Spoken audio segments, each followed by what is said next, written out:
오늘 보실 말씀은 신약 성경 361면에, 제가 가지고 있는 성경은 신약 성경 361면에 히브리서 9장 1절부터 10절 말씀까지를 제가 한 절 읽고 여러분들 한 절 읽고 교도하며 읽도록 하겠습니다.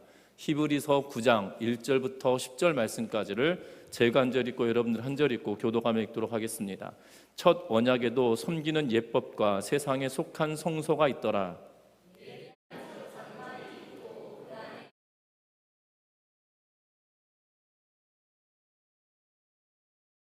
또 둘째 휘장 뒤에 있는 장막을 지성소라 일컫나니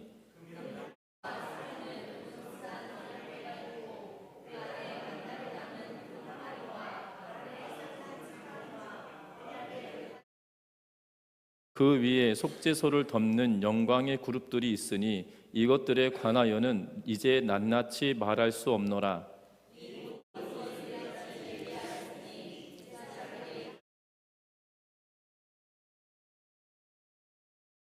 오직 둘째 장막은 대제사장이 홀로 1년에 한 번 들어가되 자기와 백성의 허물을 위하여 드리는 피 없이는 아니하나니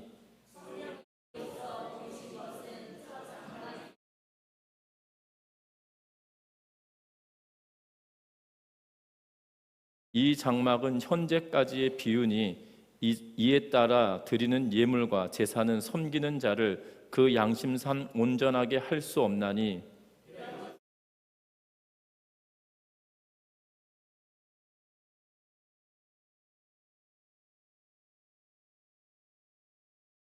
아멘. 우리 서로 인사 나누고 말씀 나누겠습니다. 사랑하고 축복합니다. 최근에 기업들이 캠페인 메시지를 내포하는 건축물들을 지어가고 있는 것들을 보게 됩니다. 캠페인 메시지는 다시 말하면 물건을 팔거나 때로는 기업을 홍보하는 그러한 메시지는 기업이 추구하는 그러한 가치를 담고 있는 것을 보게 됩니다. 제품과 어울리는 캠페인 메시지를 선정하고 더 많은 사람에게 이것을 알리고 있는 것은 어제 오늘의 일이 아니라는 것입니다. 특별히 판매와 직결되진 않지만 장기적으로 꾸준히 브랜드의 제품을 사랑해 줄 소비자들을 계속 발굴해내는 것이 그 목적이다라고 이야기할 수 있을 텐데요. 과거에는 기업들이 물건을 파는 데 집중했다라면 어느 순간부터는 이 물건 자체가 아닌 기업의 이미지와 그리고 기업의 이미지뿐만 아니라 그 물건을 사게 된다라면 내가 어떠한 사람이 될 거다라는 그러한 이 추상적인 그런 이야기들을 함으로 그 물건에 관한 제품에 대한 구매를 늘리게 하고 있는 것들을 보게 됩니다.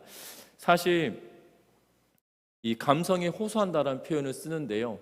과거에도 마찬가지지만 지금도 감성에 호소하는 일은 적지 않은 일처럼 보여집니다. 특별히 최근 들어서 기업들이 본인들의 캠페인, 다시 말하면 물건을 판매하거나 또한 기업의 이미지를 제고하는 데 있어서 그 이미지를 주기 위하여서 하는 활동들이 있는데 그것이 무엇이냐면 건축물들을 지어가고 있는 것들을 보게 된다는 겁니다. 특별히 최근에 두 기업이 건축물을 지어서 그 건축물을 통해서 기업의 이미지를 제고하고 있는 것들을 보게 되는데 그 두 기업은 하나는 던킨이라고 불려지는 기업이고 또 하나는 칼스버그라고 하는 맥주 회사의 이름입니다. 특별히 던킨은 우리가 이 학창 시절에 이 던킨이라고 하는 것은 도너츠가 굉장히 유명하여서 그냥 던킨 도너츠 이것이 그냥 일상적인 말이었는데요. 이제는 던킨 도너츠 이름을 떼고 회사 이름을 던킨이라고 2019년에 회사명을 바꾸었습니다. 그리고 나서 이 마케팅 전략을 어떻게 세우기 시작했냐면 도너츠 회사라는 이 이미지를 상쇄하기 위하여서 이 회사가 이 음료를 주류로 판매하겠다, 다시 말하면 커피나 기타 음료를 판매하겠다는 그러한 이 회사의 이미지를 제고하려고 하는 것을 보게 되죠. 그래서 마치 커피를 통하여서 사람이 새로운 환기가 되어지고 에너지가 충전되는 것처럼 던킨의 커피에서 바이오 디젤 에너지를 추출해내고 그 바이오 연료로 공급받아서 이 집이 움직여지고 돌아가게 하는 타이니 하우스라고 불려지는 조그마한 건물을 짓게 되어집니다. 특별히 이 타이니 하우스라 불려지는 이 건축을 하기 위하여서 먼저는 화학회사와 이 자매 결연을 맺어야 했고, 또 하나는 건축회사와 이 협업을 해야 했으며, 뿐만 아니라 그 실내 디자인을 하기 위하여서는 배우까지 동원하며 각종 일들을 하고 있는 것을 보게 됩니다. 그런데 사실 이 건축물이라고 하여서 이 건축물이 어마어마하게 크냐, 뭐 회사의 사옥이냐, 그것이 아니라 사람들이 던킨이라고 하는 그 회사의 이미지를 제고하기 위하여서 커피에서 추출해내는 디젤 에너지를 가지고 그 집이 운용되어질 수 있도록 만드는, 그것을 경험할 수 있도록 만드는 목적을 둔 그냥 작은 집이다라는 거예요. 그래서 이 집들을 만들어 놓고 에어비앤비라고 불리는 숙박 공유하는 플랫폼을 통해서 이것을 공유하고 사람들로 하여금 그곳에서 직접 체험하게 하는 일을 하고 있는 것을 보게 됩니다. 그래서 과거에는 던킨 도너츠였다면 이제는 이 던킨이라고 하는 회사로 우리가 각인되어지고 있는 것을 보게 되는데요. 현대를 살아가는 사람들이 이제는 던킨 도너츠라고 하지 않고 그냥 던킨이라고 부르게 되는 이유가 되어졌다는 거죠. 다시 말하면 회사의 이미지를 제고하고 새로운 사업의 방향들을 만들어 가는데 이 건축물을 최대한 활용하였다라는 평가를 받고 있는 것을 보게 됩니다. 뿐만 아닙니다. 맥주 회사인 칼스버그는 브랜드 가치를 건축물로 표현하기로 유명합니다. 먼저 이 칼스버그는 덴마크를 대표하는 맥주 회사입니다.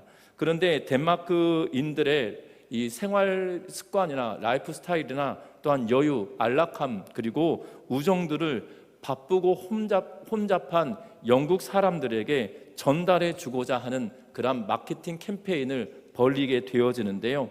던킨과 마찬가지로 이 에너지 독립형인 펌을 만들게 되어집니다. 그래서 영국 코널 지역에 설치하였고 주변 폭포에서부터 동력을 얻는 그러한 펌입니다. 이 펌도 마찬가지로 에어비앤비를 통해서 많은 사람들의 관심을 유지했고, 그리고 칼스버그 캐빈이라고 불려지는 이 완성된 작은 이 오두막 같은 집들이 사람들에게 굉장한 흥미를 유발시켰다고 합니다. 특별히 이 칼스버그의 펌이라고 불려지는 칼스버그 캐빈이라고 불려지는 이 건물은 건축하는 과정도 유튜브를 통해서 계속 생중계해 주므로 사람들에게 덴마크를 대표하는 브랜드이기 때문에 사람들에게 굉장히 많은 관심을 갖게 되었고, 또한 이 일들을 통해서 사람들에게 메시지를 전하는 가장 유명한 기업들 가운데 하나가 되었다라고 말합니다. 현대는 건물을 어떻게 짓느냐에 따라, 어떤 모양을 추구하느냐에 따라 이 메시지가 달리 전달되어지고 있는 것을 보게 됩니다. 최근에는 단지 기업들이 이러한 작은 집들을 지어서 사람들에게 관심을 유발하는 일들만 있는 것이 아니라 공공 건축물도 어떠한 메시지를 주느냐에 따라 그 건축물이 좋으냐 나쁘냐를 평가받게 되어지는 것을 보게 되죠. 건물을 중요시할 것이냐, 아니면 그것을 이용하는 사람들에게 어떠한 이미지와 메시지를 줄 거냐가 최근의 건축물들의 화두라고 여겨질 만큼 그러한 시대가 되었다는 겁니다. 구약의 성막도 마찬가지입니다. 구약의 성막도 우리들에게 메시지를 주는 그러한 구조물이고, 구약의 백성들에게도 메시지를 주는 그러한 건축의 양식이었다는 겁니다. 구약의 백성이 스스로가 임으로 자기들의 마음대로 건축을 한 것이 성막이 아니고, 마음대로 건축하여서 성전이다라고 이름 붙여준 것이 아니라 하나님께서 모세에게 그들에게 식양을 보여주심으로 그 모세를 통하여 성막을 건축하게 하시고, 또한 다윗을 통하여 성전을 지을 수 있도록 준비를 하시고 솔로몬을 통하여 성전을 짓게 하셨던 것은 그냥 건물이 있다, 건물을 지어라, 이것이 아니라 그 건물과 또한 성막을 통하여 구약의 백성들에게 하나님께서 메시지를 주고 계시는 것을 보게 된다는 겁니다. 요즘 새벽 기도회 때 열왕기상 말씀을 계속 보고 있는데요. 새벽 기도회 때 열왕기상 말씀을 보는데 이 성전을 지으면서 성전 기물들에 관한 의미들을 살펴보고 있는데요. 분명한 것은 성전을 짓고 성전의 기물들까지도 하나님은 의미를 담고 계시고 그것을 통하여 이스라엘 백성들에게 주는 메시지가 분명하게 있었다는 사실입니다. 특별히 오늘 오늘 히브리서도 구약의 성막 구조를 통하여서 또한 히브리서 저자가 신약의 성도들에게 예수 그리스도를 통한 이 구약 성막이 주는 메시지를 통해서 예수 그리스도에 대한 이야기를 계속 풀어가고 있는 것을 보게 된다는 겁니다. 저와 여러분들이 오늘 이 성막 구조를 풀어가고 있는 히브리서 저자의 말씀을 통해서 저와 여러분들의 마음에 새겨야 될 진리가 무엇인지를 찾아보고 그 가운데 은혜가 되어지는 말씀이 되어지시기를 주의 이름으로 부탁드립니다. 먼저는 오늘 1절의 말씀을 같이 한번 읽어보겠습니다. 1절의 말씀입니다. 첫 언약에도 섬기는 예법과 세상에 속한 성소가 있더라. 아멘. 사실 오늘 본문은 5절까지 계속 읽었어야 되는데요, 1절만 읽었는데 이 1절부터 5절 말씀까지는 성막의 구조와 또한 기구들에 관한 이야기를 하고 있는 것을 보게 됩니다.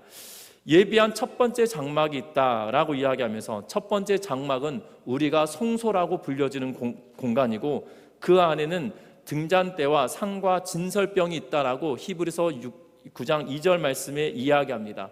그리고 그 성소라고 일컫는 곳과 또한 지성소라 일컫는 그 공간에 막을 하나 두어서 휘장 뒤에는 지성소라 일컬어지고 그 지성소에는 금으로 된 향로와 사면을 금으로 싼 언약궤가 있고 그 안에는 만나를 담은 금항아리와 아론의 쌍난 지팡이와 언약의 돌판들이 들어있다라고 이야기하고 있는 것을 보게 됩니다.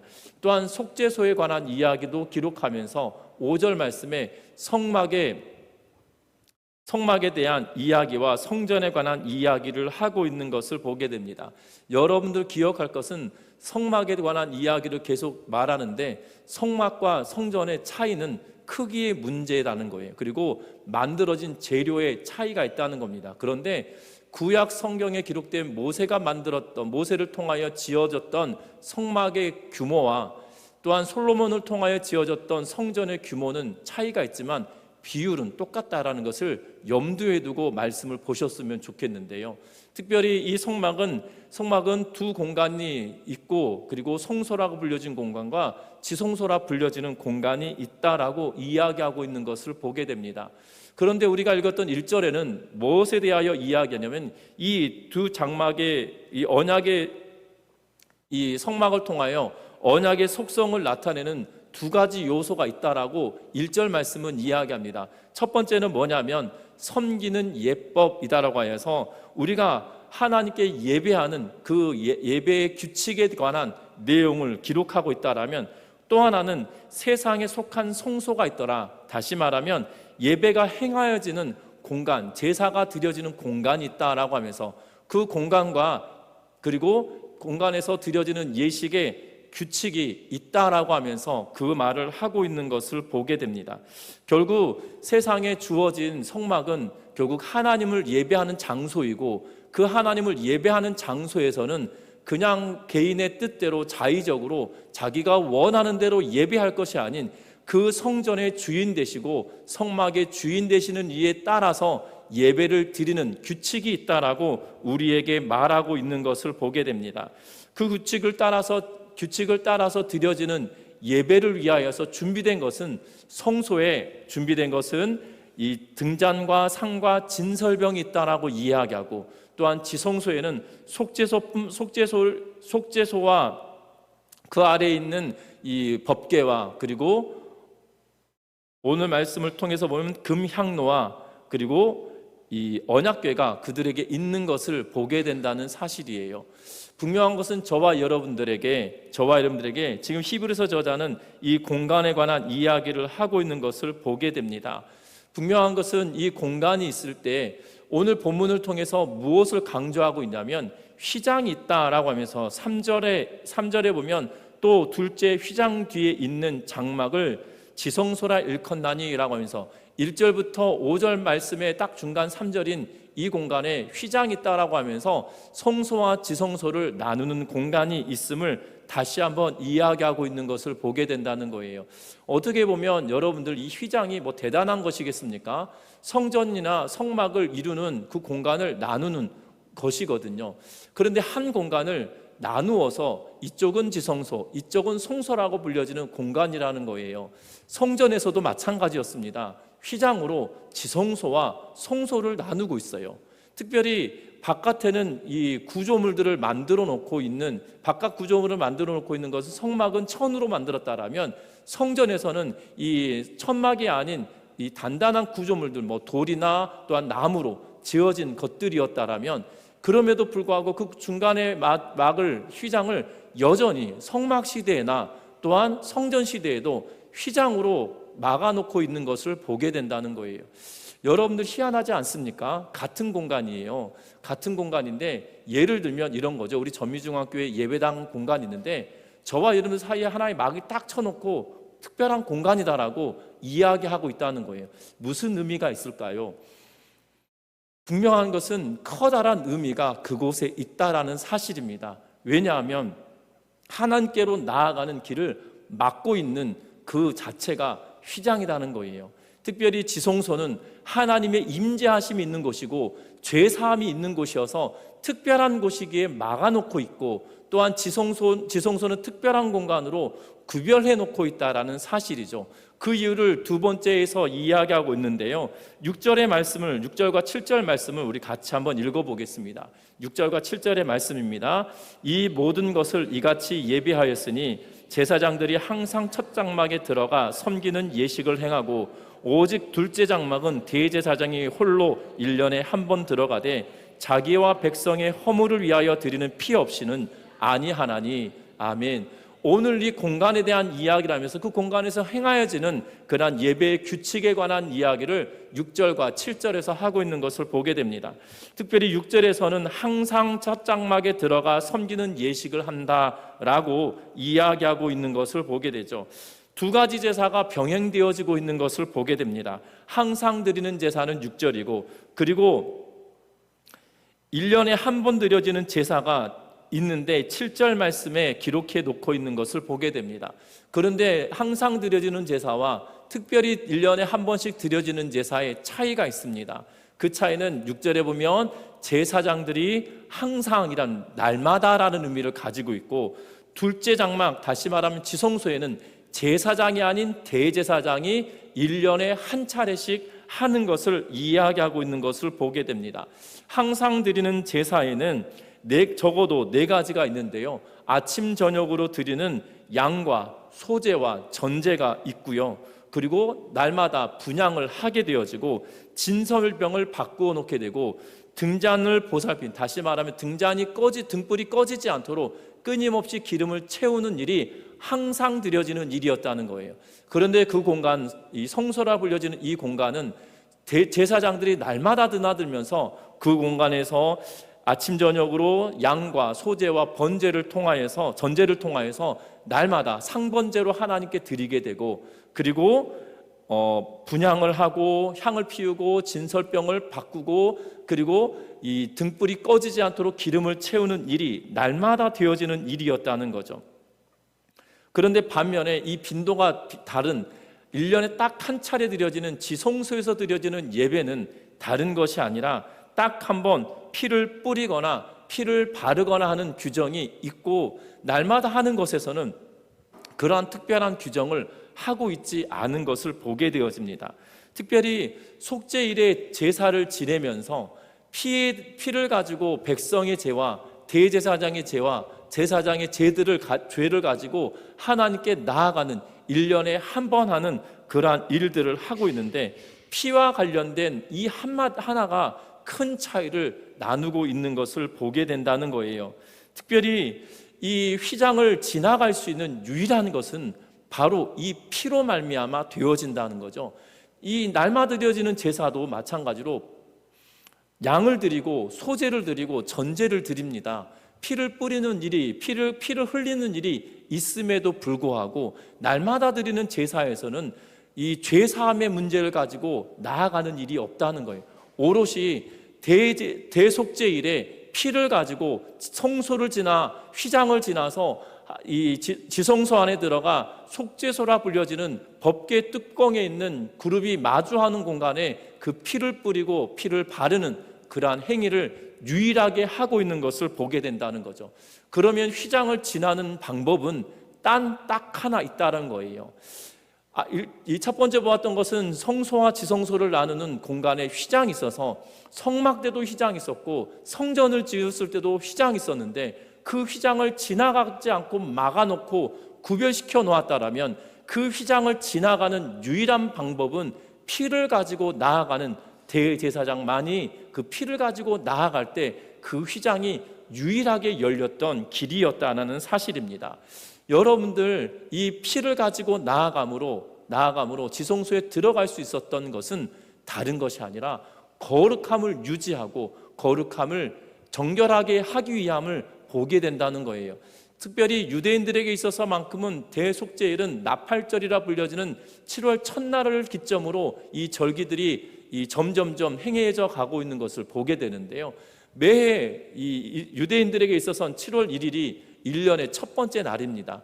우리는 설날이라고 해서 음력 1월 1일이 새해다라고 이야기하고 신정이라고 해서 양력 1월 1일을 새해라고 하는데 유대인들은 7월 1일을 새해라고 이야기합니다. 그래서 새해를 맞는 날 나팔을 불어서 온 이스라엘 백성들이 하나님께로 나아오고 그러면서 이 절기가 7월 14일이 되어지면 대속죄일로 하나님께 대제사장이 그들의 민족의 피를 가지고 하나님께로 나아가는 작업을 하게 된다는 거죠. 이 피로 말미암아 휘장을 지나갈 수 있는데 1년에 딱 한 번씩만 되어졌다라는 사실입니다.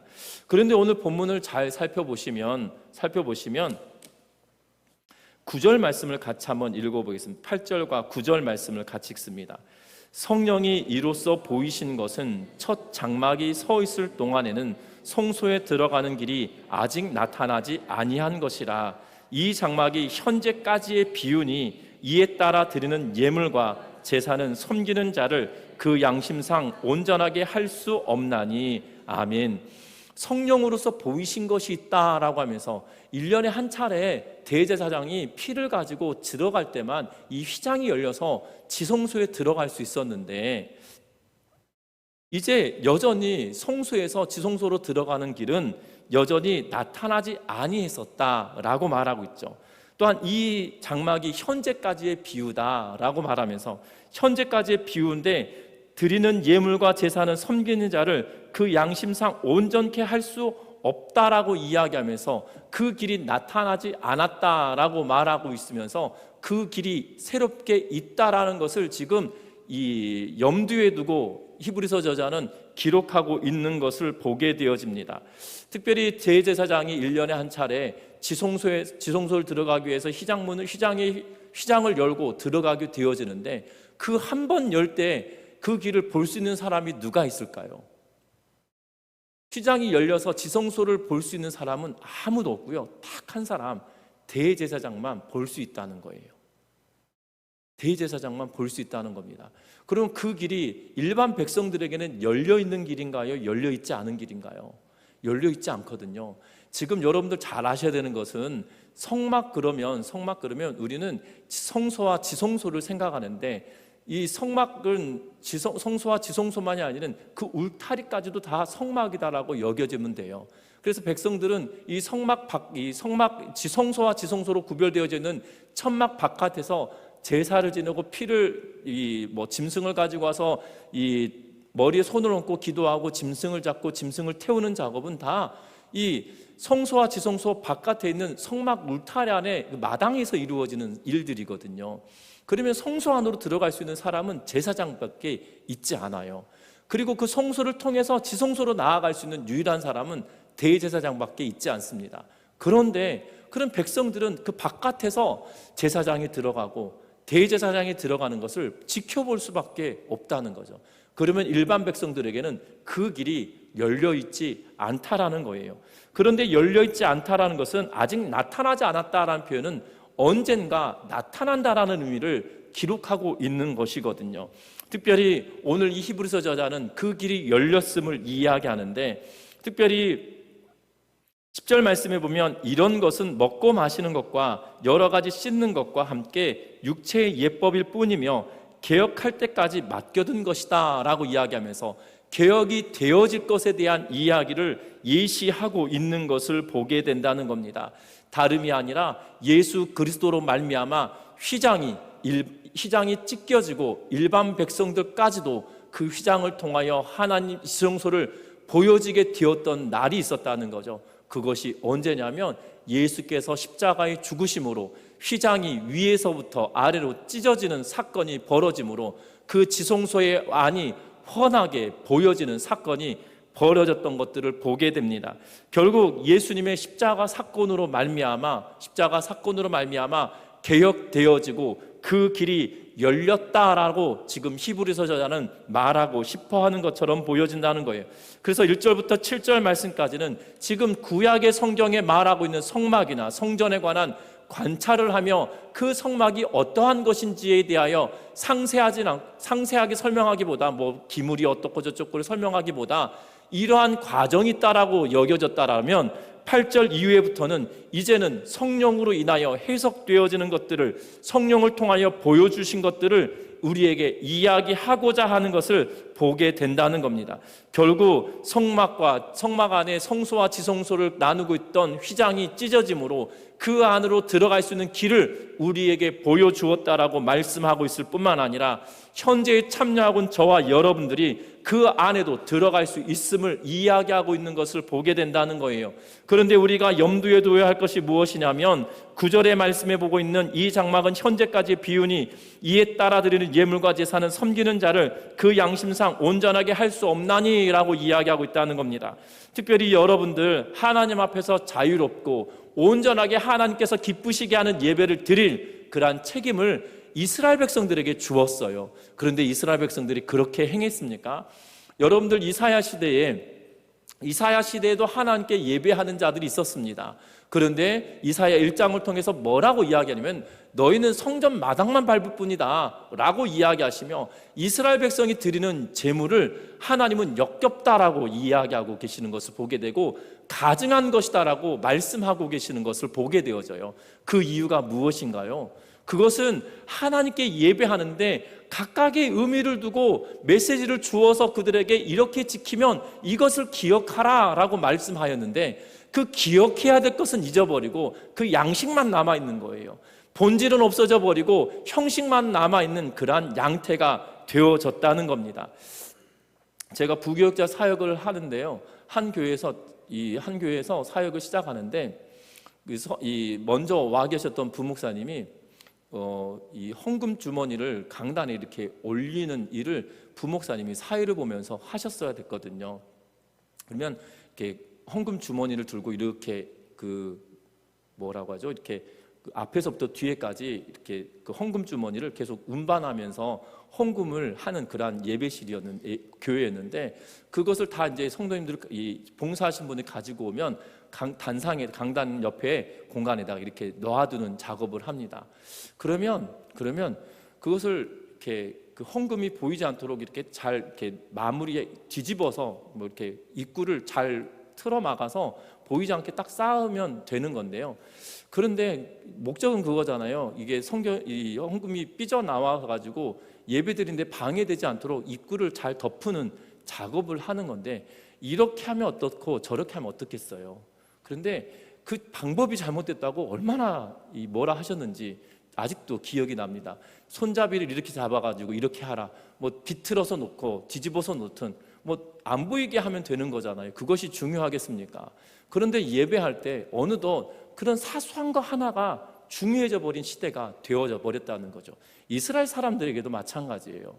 성막을 지어주시고 그곳에 공간을 만들어주시고 그 의미가 무엇인지 이것이 무엇을 목적으로 하고 있는지를 상세하게 알려주신 일이었음에도 불구하고 그것이 망각되어져 버렸다는 거예요. 지금 그것이 8절 말씀이에요. 뭐라고 이야기하냐면 이에 따라 드리는 예물과 제사는 섬기는 자를 그 양심상 온전하게 할 수 없다라고 하면서 어느덧 형식만 남아있고 의미는 없어져 버리고 하나님께 드려지는 이 예배가 감사함으로 드려져야 되는데 감사는 온데간데 없고 그냥 모양만 남아있는 상태, 그것으로 인하여서 온전하게 될 수 없다라고 이야기하고 있는 것을 보게 된다는 거예요.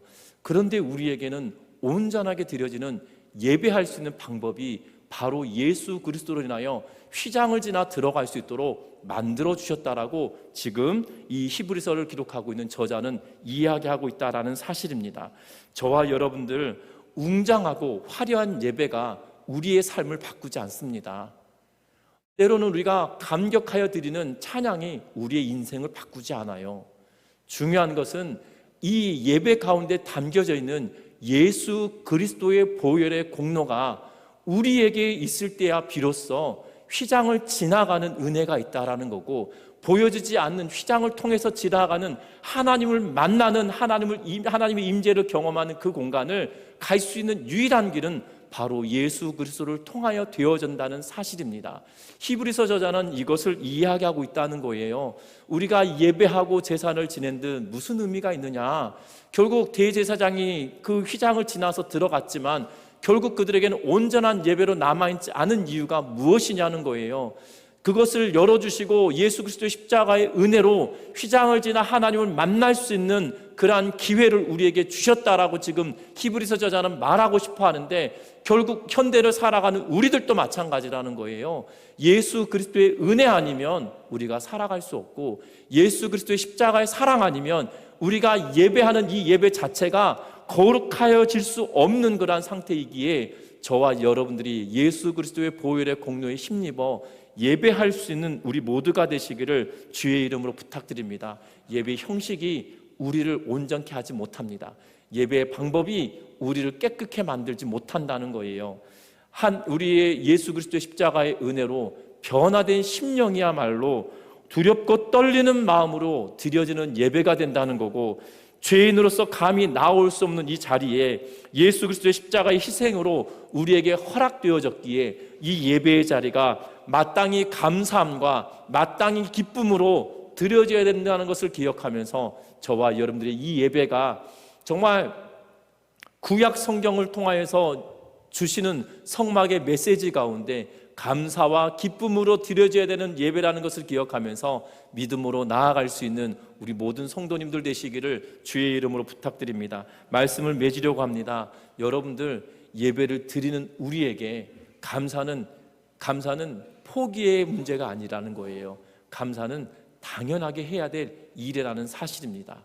죄인된 내가 하나님의 백성 되었고, 죄인된 우리가, 원수되었던 우리가 하나님 자녀 되었잖아요. 그 기쁨과 감사함으로 나아오는 것이기에 이 예배가 감사로 드려지는 제사가 되시길 바라고, 기쁨으로 드려지는 예배가 되어질 수 있는 우리 전미중앙교회 온 성도님들 되시기를 주의 이름으로 부탁드립니다. 예수의 피의 공로에 힘입어 정말 지성소를 향하여 나아갈 수 있도록 우리를 만들어 주셨기에 이 예배가 헛된 것이 아닌 감사와 기쁨의 예배가 되는 우리 전미중앙교회 성도님들 되셔서 모이기에 힘쓰며 모이기를 즐거워하고 모이기를 기뻐할 수 있는 우리 모든 성도님들 되시기를 주의 이름으로 부탁드립니다. 찬양하시겠습니다.